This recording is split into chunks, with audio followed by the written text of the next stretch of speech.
There's a determination to win.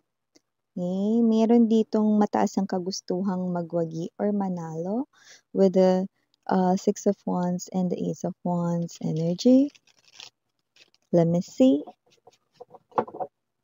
Who is this person here? Just take how this resonates, sweetheart. I hope makuha ko yung energies mo. Yeah. And have a happy weekend. Let's see your messages. Yeah, this person here would like to take some kind of action towards you. The Knight of Swords. Pero parang may energy na nagsasalita siya pero parang hindi niya ata naiisip kung ano yung sinasabi niya or hindi niya ata naiisip basta sinasabi niya na lang. Ganun. Okay? So let us see. Who is this? Energy is for my collective. By the way, no, para dun sa mga hindi pa nakakaalam, kasi yung iba tinatanong, para saan ba tong zodiac sign na to, Miss Yan?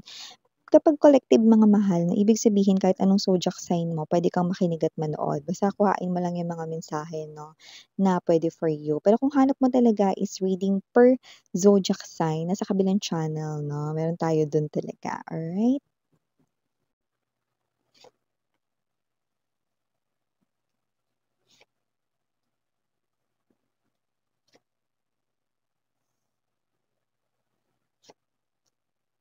No. Yun. Ba yun? Yeah. Five of Swords. 10 of Coins. Wow, that's beautiful energy, no? Hermit. Beautiful energy for you guys, no? Yung nakikita natin dito. But there's also another energy right here, no? Connecting sa inyo. The Moon and the Seven of Coins. Bottom of the deck. Page of Swords. Three of Wands. And the Nine of Wands. Nako.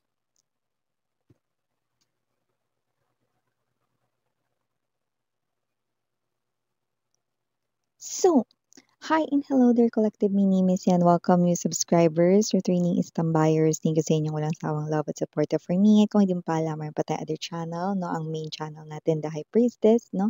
Ang link niyan down below sa ating description box. If interesado, i-click lamang yung link na yan para kayo mapunta there. At araw-araw ay nag-upload tayo ng collective readings for all signs doon.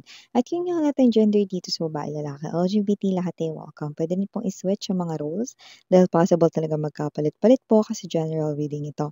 And at the end of the day, lahat ay may free will na. Free niyong gamitin anytime, anywhere. At yun nga, no, timeless tayo dito. Pwedeng nangyari na, pwedeng nangyayari na, pwede namang mangyayari pa lamang, no, like a prediction sa inyong future. Okay.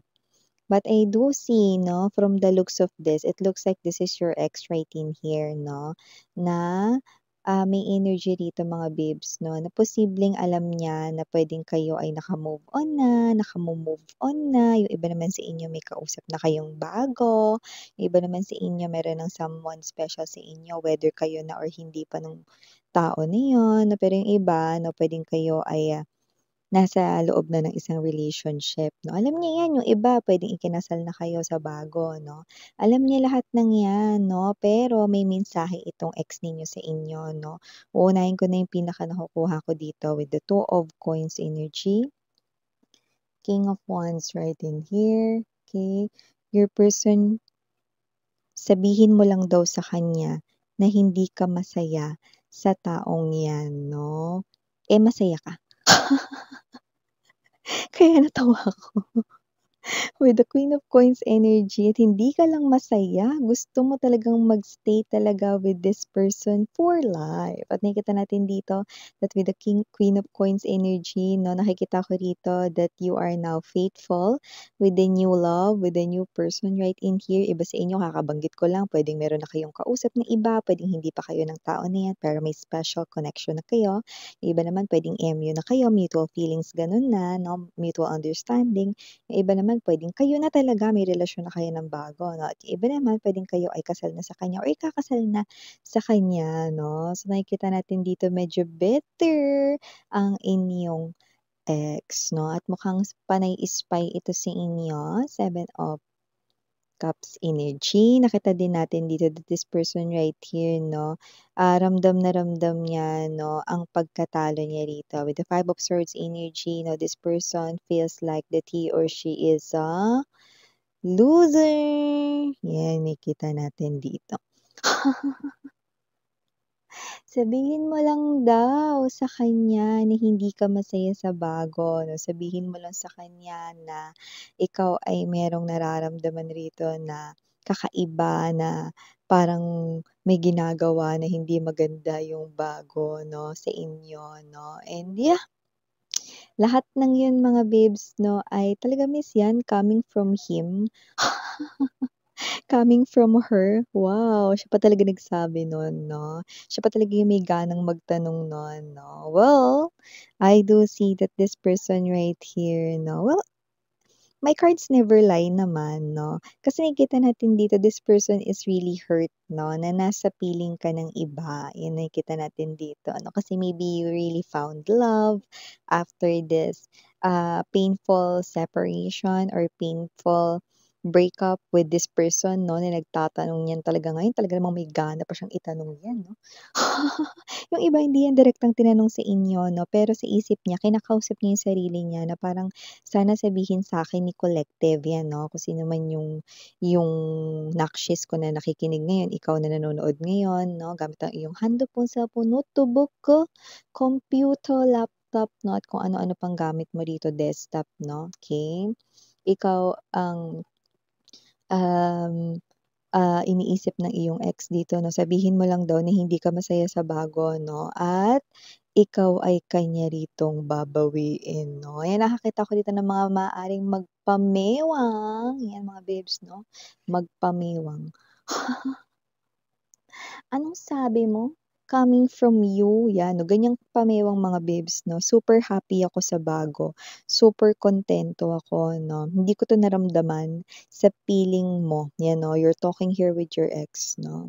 So this is you, okay, nakikita ko dito that you are so happy with your new love, with your husband, with your wife, with your new boyfriend, with your new girlfriend 'no, at nakikita ko na talagang binibigyan ka ng oras, panahon 'no, at pagmamahal 'no, ng taong iyan. So, nakita natin dito na 'yan ang major na nare-realize ng iyo ritong person. So, nakikita ko dito mga babes 'no, tina-try niya rin talaga rito na parang 'wag nang pansinin 'no, ikaw 'no, at ang iyo ritong bagong love life 'no, pero hindi niya talaga magawa rito 'no, dahil this person right here, eh, paano siya makaka-move on? Panay siya rito tingin sa social media mo 'no, panay siya rito sagap ng balita, nagtatanong din talaga siya sa mga other individuals or other people 'no, na still connected pa sa inyo. So, nakita natin dito with the moon energy 'no, this is the person right here 'no, na gusto pa rin mag-invest rito, okey? Pero wala na, finish na with the moon card energy, parang posible na 'no, 'yan. Parang isang hiling na lang talaga, hanggang dun na lang yun 'no, lalo na sa mga kasal na, sa bagong pag-ibig ninyo. 'Yan, okey. Nakikita ko mangyayari ito kapag meron na kayo ritong as in, love is in the air na 'no, sa inyong energy. At yung iba nga 'no, meron na kayo ritong kausap na and your ex is definitely not just wondering but also nape-pressure din siya rito 'no. Okey, so nakikita natin dito with the King of Wands energy, sabihin mo lang yeah, I'm hearing that song 'no. Sa piling ba niya ikaw ay may lungkot na nararamdaman, ta's biglang nag-skip, parang tumalon 'no. May sakit na nararamdaman, yun 'no. May lungkot na nararamdaman, may sakit na nararamdaman, exactly.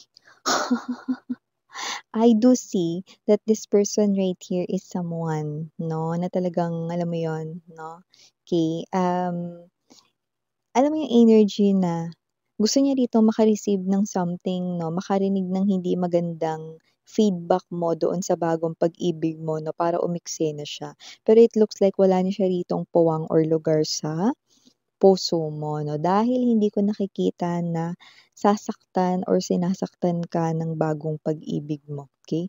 Hindi ko nakikita 'yun dito. So, I do see that this is your ex-lover right in here, nagiging bitter siya rito because he or she cannot have you again pabalik sa buhay niya 'no. At nakikita ko dito mga babes 'no, na imbes na magsisi siya rito 'no, akalain mo 'yun talaga 'no, naisip niya talaga rito 'no na, ang tanong niya talaga is, dito ba sa bago mo 'no is meron ka bang pain na nararamdaman, kung may agam-agam ka ba 'no, samantalang siya naman yung nagbigay ng mga ganyan sa inyo dati.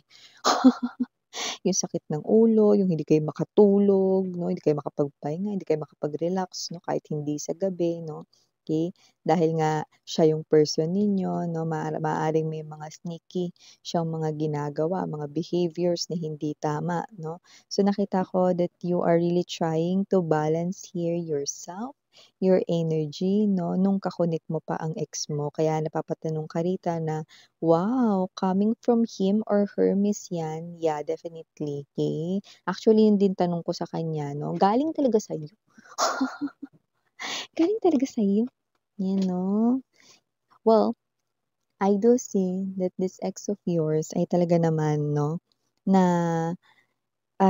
talagang nalulungkot siya rito 'no, na may bago na kayo ritong iniibig 'no. Kasi parang nangyayari is parang naitsapuwera na talaga siya ng tuluyan sa life mo 'no. At ito pa, with the Page of Swords energy, Three of Wands, and the Nine of Wands energy 'no, as, para sa ating bottom of the deck 'no, this ex of yours, okay, matatagalan rito 'no, na makahanap siya rito 'no, ng talagang, para sa kanya.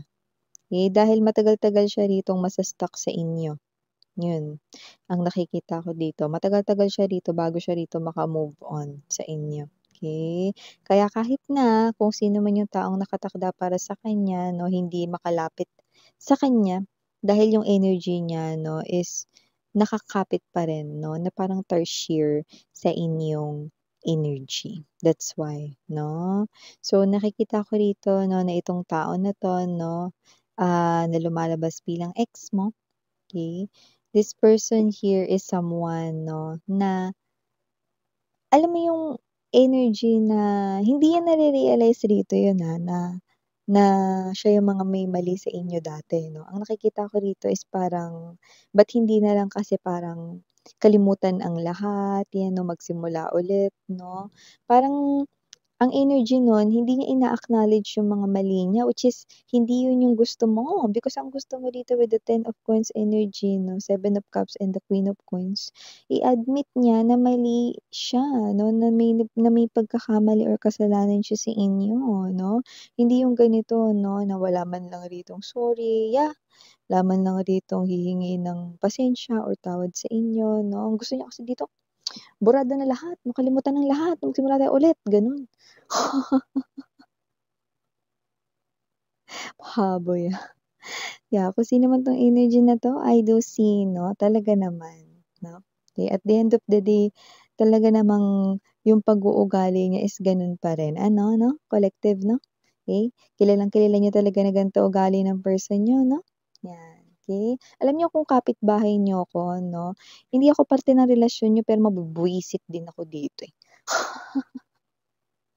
dito sa ex ninyo, 'no. So yeah. For the initials right here, yes, we do have. Andito ang letter T, andito rin ang letter K, andito rin ang letter F, andito rin ang letter O, syempre andito rin ang letter N, and last but not the least, the letter G. So yeah, these are all the messages we've got right here for you, sweethearts. Thank you so much for your time here, babe. And again, I'm Miriana on me. Sarang Heya, love and light. And